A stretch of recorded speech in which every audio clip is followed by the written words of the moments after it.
यानंतर आपण बातमी पाहणार आहोत शिंदेंच्या नेत्यानं ठाकरेंच्या नेत्याच्या केलेल्या कौतुकासंदर्भातली। ईव्हीएमला दोष देत बसू नका, घोटाळा असता तर मी खासदार झालो असतो का, या ओमराजे निंबाळकर यांच्या वक्तव्याचं परिवहन मंत्री प्रताप सरनाईक यांनी कौतुकच केलंय। सोबतच उद्धव ठाकरे आणि ईव्हीएमला दोष देणाऱ्या संजय राऊत यांना याबद्दल सांगा असं म्हणत सरनाईकांनी निशाणाही साधलाय।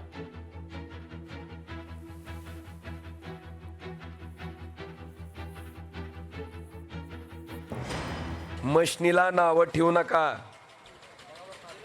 मशनीला नाव ठेवू नका। काय काही जण म्हणतात मशनीत घोळ आहे।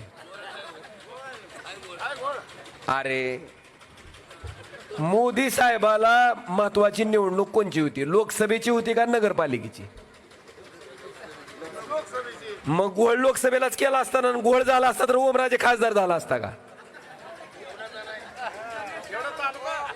हे लक्षात आलं का?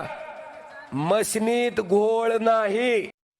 त्यांचे जे मुख्य नेते आहेत आदरणीय उद्धवजी ठाकरे साहेब, आमचे जे सकाळी रोज भोंगा वाजवतात संजय राऊतजी, त्यांना सांगायला पाहिजे की ईव्हीएम किती चांगली आहे, ईव्हीएमच्या माध्यमातून मी खासदार झालेलो आहे, तुम्ही सुद्धा असा विचार करू नका। जिंकून आल्यानंतर ईव्हीएम चांगली आणि पराभूत झाल्यानंतर ईव्हीएम वाईट, अशा प्रकारची भूमिका शिवसेनेच्या माध्यमातून आमच्या लोकांनी कधी घेतलेली नाही, परंतु तुमच्या लोकांनी मात्र सातत्याने ती भूमिका घेतलेली आहे। त्यामुळे ओमराजे निंबाळकरांचं ह्या बाबतीत तरी निदान कौतुक करायला हरकत नाही। त्यांनी आपल्या नेत्यांना त्या संदर्भात सांगायला पाहिजे।